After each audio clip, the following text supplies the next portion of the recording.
Good evening. It's April 28th, 2025, and it's my pleasure and honor to be speaking with the humble World War II hero in Studio 6A today.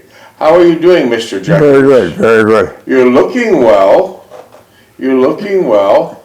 I like your new outfit you have there. New outfit? Yeah. We were just seeing something on the news today that you might know about, Niagara Falls, New York. What did I say? You spent a lot of time there, right? Yeah. You were there when it was good, right? Yeah. So what's happening now is we know, what's the Niagara Falls, New York side look like, in your opinion? Now? Yeah. It's a dump. It's a dump. But and how's the Canadian side? Very good. Always good, always good. Niagara Falls, Ontario is very nice. Yeah. They have beautiful manicured lawns, gift shops, 3 or 4 towers, everything under the sun, and a beautiful view of the falls. And it's just a gorgeous piece of property. But we know that Niagara Falls, New York, turned into one big fat ghetto, right? Yeah. So here's the problem. Here's what's happening. All these illegal aliens are being deported, so they all jumped over to Niagara Falls, Ontario. And now Niagara Falls, Ontario, unfortunately, has more illegal aliens in that city in Canada than any other place. Why are they going there? Because they're getting deported from the United States, and somehow they all got over to Niagara Falls, Ontario, and that's the hot spot now. Oh boy. They're going to ruin that city. They're to destroy their tourists. They're already occupied 15 different hotels. It's turning into a mess, but still very beautiful. But it's a shame that catastrophe happened in Niagara Falls, Ontario. They certainly didn't deserve that. So you know what they did? You know how they made a mess on the New York side? Yeah. Completely destroyed it. An interesting side note, when the illegal aliens were staying in New York City during February in 4-star hotels, a couple thousand a night that the government was paying, and they had beautiful meals, the illegal aliens were complaining at that time. They wanted the food to be made from their country origin. They didn't want to just eat regular food in the hotel, and they were requesting that they have specialty food come from whatever country they came from. Oh. Yeah, imagine the nerve. Imagine the nerve. Did they get it? No. What happened is they said, we had enough in New York City, and a large of them left, and they went to Canada. And within a week they came back, they go, it's too damn cold there. Yeah. And they all came back. See, when Mr. Jeckovich's father came to the United States through Ellis Island, he was a legal immigrant. He did everything 100% right. He came here to work, to create a better country, came here to work to get a better life for his kids and himself.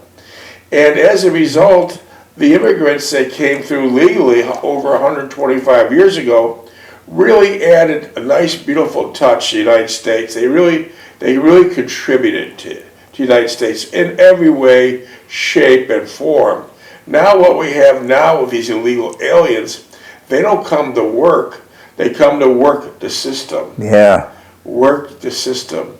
Your dad, when he was coming here, they didn't offer him a handout. That doesn't happen back then, but he would never accept it. No, no. These illegals now are asking for hotels, food, medical, the best cell phones, transportation, everything under the sun.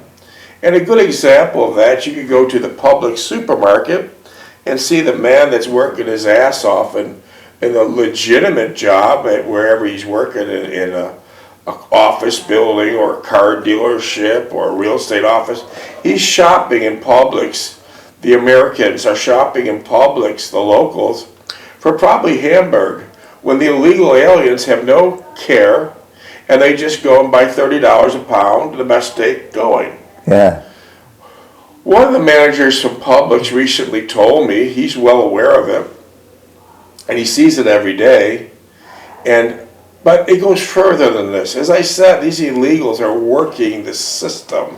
They collect a lot of money during the day and probably loot at night. But the manager of Publix told me, yes, they come in and buy the most expensive steak we have. We can't keep it in stock. And then what happens next? They show you how cunning and clever in the wrong ways these illegal aliens are. He says they'll take it home, they'll lay it on the windowsill or the back porch, and bring it in the next day and say this meat is bad, and Publix will give them a cash refund. What a way! What a crooked bunch of slobs! Yeah, what a crooked bunch of slobs. So that's the little tidbit of information about Niagara Falls, Ontario. If they don't do something soon, they'll ruin their tourist business, which keeps that town going, because no one wants to be around Niagara Falls, Ontario on a nice vacation when you have 15,000 illegal immigrants lurking about. Yeah. And plus they're tearing up all the hotels. Yeah. No one wants to see them. No one wants to see them. And then what happened is that in Niagara Falls, New York, is almost like a ghost town. Many buildings shuttered, many houses condemned. But they got a whole new group of people. They're not hard workers from Poland or from Italy. They came from Pakistan. So the people from Pakistan have basically took over the whole downtown living situation in New York. Oh, yeah. So, would you ever consider moving back there? No, never. Hell no. And the taxes are through the roof. Yeah. Through the roof. No one can afford it. It's a real shithole. Let's not kid each other. Let's not kid. It's a real shithole. Mr. Jeckovich was from Company H, the 2nd Battalion of the 291st Regiment of the 75th Infantry Division during World War II. Mr. Jeckovich lives by the motto, yesterday is history, tomorrow is a mystery, today is a gift. Mr. Jeckovich was drafted into World War II as a teenager, and he was shot up by a sniper, beat up, stabbed, bombed with a dirty bomb, which he still has shrapnel in his leg, trench foot, frostbite. Did I miss anything? Lost the hip. Lost the hip. And 80 years ago, that frostbite is still It's bothering me here, yeah, right now. Nightly. Yeah. Nightly, yeah. Mr. Jeckovich during World War II was not rear echelon. He was frontline combat, Battle of Bulge and others. He received the Bronze Star Medal, the Purple Heart, Army Good Conduct Medal, American Campaign Medal, European, African, Middle Eastern Campaign Medal with 3 Bronze Service Stars, World War II Victory Medal, Army of Occupation Medal with Germany clasp, Combat Infantry Badge, Sharpshooter Badge with carbine, Pistol and Machine Gun Bars, wow, Marksman Badge with Rifle Bar, Honorable Service Lapel, World War II. Now that's pretty good. Yeah. Where the hell are all these medals? I'd like to see them. Who knows where they are? You have any idea? No, they were looking at it, but they were gone. Who was looking at them? Oh, some of the relatives come over. And they just disappeared? Yeah. I'll be damned. I'll be damned. So, the final battle Mr. Jeckovich was in was the Battle of the Bulge. And we've been talking for the last year and a half about the Battle of the Bulge. And when Mr. Jeckovich went into the Army, because his division was all teenagers, they're affectionately, and I underline, affectionately called the Diaper Division. Yeah. How come? Well, they're all young, 19-year-olds. They're just kids. 33s, they're all 33s. 33 is the code for teenagers. And you might not think, but a teenager is one hell of a fighter compared to a 25-year-old. Yeah. 25-year-old doesn't have the stamina. Yeah. At that age, they don't have the stamina. So we talked greatly about Mr. Jeckovich being on the front line during the Battle of the Bulge. That was the coldest winter on record. Oh, yeah. Yeah. Your machine gun had to be water cooled. How did you keep the water from freezing? Antifreeze. Antifreeze. Well, the story ties into this. Mr. Jeckovich was affectionately called the Diaper Division, but during the beginning of the Battle of the Bulge, they had to keep Bastogne in their control. It was very difficult because they couldn't get air support because the weather was bad, truly bad, for 3 or 4 days. An unprecedented attack by the Nazis. 600,000 came from the Ardennes forest with 6,000 tanks. That's something was never ever done before because the Ardennes forest is so thick it was hard to get tanks through. But the Nazis did it. No one expected it. So Mr. Jeckovich and his group was stuck in Bastogne and without any support for 3 days. And he was told to don't leave Bastogne, don't retreat. At all cost, hold Bastogne or the results will be very, very bad. Very, very bad for the American troops. So 3 or 4 days later, the air support was able to come through with thousands of parachuters, and they really got the thing straightened out. But during that time of holding Bastogne, there was 97% casualties. Mr. Jeckovich was lucky; he was at 3% survived. So now they lost the title of the Diaper Division. Now they're referred to as the Bloody Bastards of Bastogne, a whole different story. So let me just read a little bit about Mr. Jeckovich's Frostbite and a little bit about a Battle of the Bulge. So I'll need your dog tag number. 42965. The dog tag number opens up the laptop that gives me the ability to read. Here is a big problem. Frostbite and shell shock. What was shell shock? Well, you got too much garages, too much noise. And basically, we don't use that term anymore. No. PSTD. Yeah. And that's very common, but back then they basically said, hey, walk it off.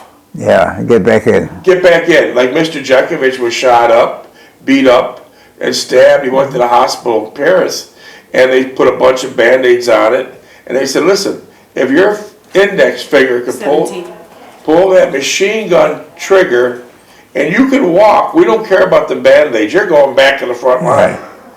Right? Yeah. And that's what they did. And they shell shock, which is the new term PSTD, they basically said, hey, walk it off. We don't want to hear it, right? Yeah. Walk it off. So, and then why did all the soldiers on the front line get frostbite and frozen feet? Where was all the winter They didn't have clothes? the right equipment. Where was the winter clothes? Back at rear echelon. So the rear echelon that never fought Yeah. was pushing pencils.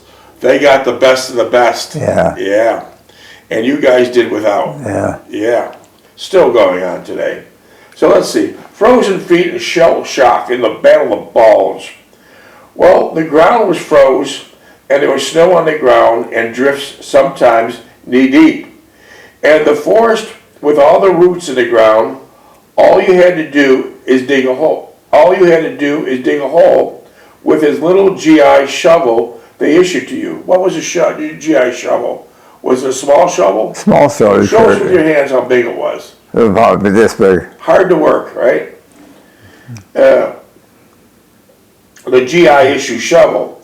There wasn't no way you could dig a hole, so you had to just lay in the snow, in a road ditch, right? Yeah. Road ditch, behind the trees. We pinned down there, Mr. Jeckovich pinned down there for 3 days in the cold, and there were some of our men, I know of at least 3, their feet froze and swell in their boots to where they couldn't get the boots off. Yeah. Did you see a lot of that, right? Yeah. Yeah, it's the beginning of frostbite.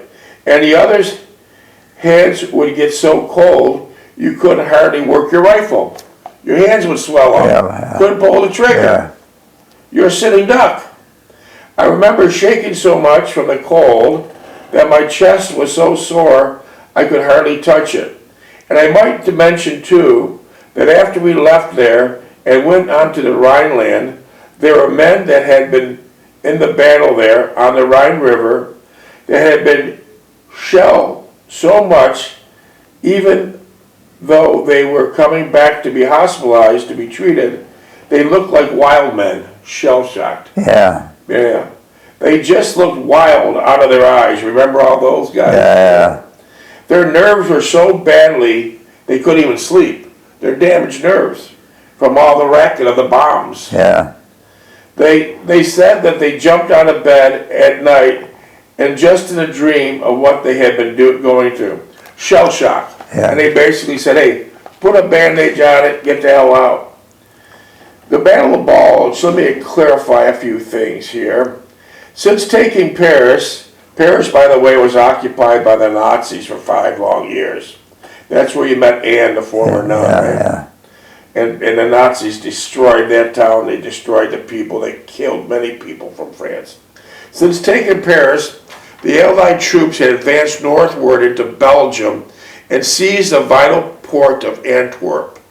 On September 16, Hitler informed his top commanders. 14 minutes. Now Hitler's completely out of his mind at this time. He's completely gone, but people are still listening to him. Hitler informed his top commanders, I just made a momentous decision. I shall go over to the counterattack, Hitler saying. To strengthen his offensive, Hitler subjected all able-bodied males between 16 and 60 to military service. Yeah. How could a 60-year-old man fight? Yeah. How? Probably run back and forth revolution. Couldn't do it. Yeah. So he took 16 to 60, but in reality it was more like he took all able-bodied people from, say, 12 to 70. And that's what he really did in reality. As the weather worsened, yeah, this is the coldest winter record, Allied troops in France began struggle to make dents in the Germans' fortified western frontier, known as the West Wall or the Siegfried Line. Remember those? Yeah. Here we go, it's getting better. A few hours before dawn on December 16th, U.S. troops holding a 75-mile long line in the snow-covered Ardennes. That's the Ardennes Forest. It's a beautiful forest, still is today. Came under intense bombardment. No one ever thought he would send 600,000 men through the Ardennes Forest. No one ever thought he'd send 6,000 tanks. All hell broke loose with artillery shells landing all over the place, Mr. Jeckovich said. We could not stick up our heads. It was so bad, right? Yeah. On December 17th, panzers had pushed the Allies back within 4 miles of the Meuse River in the Givet, France, and the Dinant. So they have 600. This is the last-ditch effort. The last-ditch effort by Hitler, who's totally insane at this time, to kill Americans and destroy property. Belgium, where heroic resistance by the 110th Regiment, which suffered casualties of over 80%. Oh, yeah. Oh, 80%. These are just young boys. Young boys. These damn wars go on and they continue to go on. They'll never be out without wars. Help slow the enemy advance towards the city of Bastogne. Here's where Mr. Jeckovich gets Bastogne. A vital crossroad. It's so important to remember. Bastogne is a vital crossroad. Although many American troops fought hard before the enemy onslaught, some panicked. It was a case of every dog for himself, whose tanks pushed forward through a chaotic mass of retreating Yanks to defend Bastogne towards St. Vith. You remember being in St. Vith, yeah. Yeah, sure did. It wasn't orderly. It was a military. It wasn't a pretty sight. It was completely fluid. Yeah. Everything was happening, right? Yeah. On December 19th, Eisenhower met with the top Allied commanders. The present situation is to be regarded as one of opportunity for us and not disaster. That's what Eisenhower said, which is a good thought. He gave Patton, which you had a run-in with Patton, he gave Patton the opportunity to cut the Germans off at Bastogne, known as the Battle of the Bulge. Here we go. Which formed by the Germans as they dug deep in the Allied territory. while I'm thinking about it, tell us about that one run-in you had with Patton. Oh, he caught me sleeping. Tell us how that went from the details of it. He got me up and got there to get up to the next checkpoint. How do you know you were in a barn? Because the poster camouflaged the Jeep and the carrier too well. Tell us word for word what he said when he came in the barn. He said, get your ass up and get over the next checkpoint. That's it. And you guys moved? Oh, yeah. Yeah, you guys moved. You sure did. Minutes, please? You sure did move. Okay, here we go. Pat, the opportunity cut the Germans off at Bastogne, known as the Battle of Bulge, by the Germans as they dug deep in enemy territory. This was their last hurrah, guys. Bad weather prevented Eisenhower from launching airstrikes, just what I said. You couldn't launch airstrikes. Bad weather prevented Eisenhower from launching airstrikes against the German forces bearing down on Bastogne. So he rushed 1,000 men into Bastogne by truck to hold the crossroads with the troops. By December 21st, they were surrounded by the Nazis. Patton hurried armor north, but his tanks were several days away and running out of fuel. Yeah. And Hitler's idea was with these 6,000 tanks, they were going to take over all the Allied fuel depots. Yeah. But instead, Patton and everyone else blew up the fuel depots. So they had the tanks. Yeah, and there was a big race for fuel depots. Yeah. Okay.